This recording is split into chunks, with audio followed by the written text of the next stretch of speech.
What's up, my improvers? And today I'm going to be showing you guys on how to hollow step. This is definitely a very useful technique when using characters and trying to understand how combo strings connect. It creates different infinites for characters who normally wouldn't have it, and it makes a lot of things more useful in certain cases that would allow you to be safe where you wouldn't. So let's get straight into it.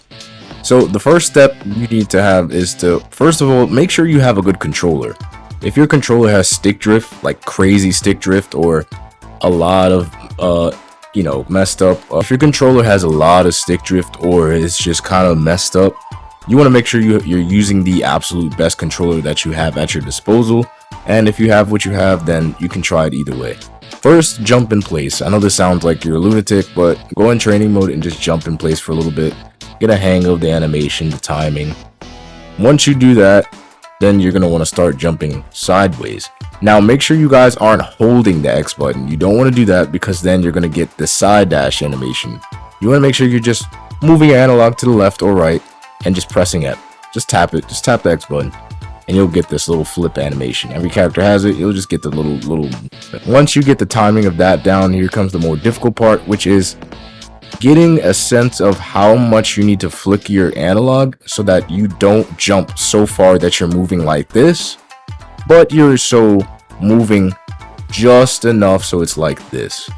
The easiest way to do this is to continually jump and slowly flick your left analog in a direction until your character moves. So right now I'm just moving it slightly, and then you see him move.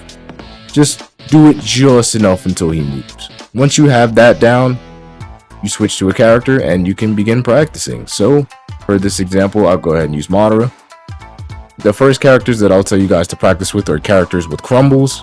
That's this animation.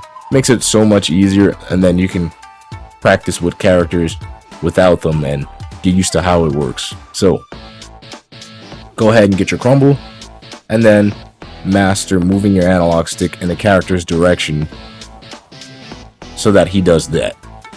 You don't want to press it so hard that you're jumping way up in the air. It can connect, but obviously if you're using Minato, that's not the best idea, right? Because then it won't connect. So you want to make sure that you're barely tapping X, just a little tap. You're barely flicking the button and you're barely jumping over. So it requires extremely, precise pressure timing on your part. And you just barely press X and you in that direction. So once more, get my crumble, barely tapping the X. I'm gonna make sure you're barely moving. You're not gonna get it right every time. I don't even get it right every time. It takes timing. But once you get a knack of it, and you understand how much your controller requires you to press in that direction, you'll understand, oh, okay, so that's how much I have to press it. You don't want to press it too hard because then what will happen is this, and then you're doing it wrong. You want to barely use it, barely press the button, flick it generally in the direction you're going for, and get used to it.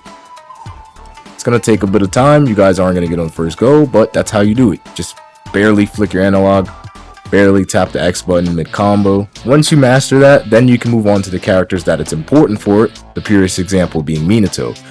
Traditionally, his infinite is his hollow step. So what you go do is wait for the shuriken, and then you jump in his direction.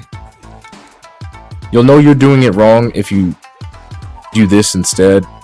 Just carry the same principle over. Barely flick your controller, barely tap X, and move. You're not going to get it 10 out of 10, but this will honestly get you a lot better in neutral and understanding direction of character. Because that's generally what, the open arena is about. Having complete control of your character at complete times.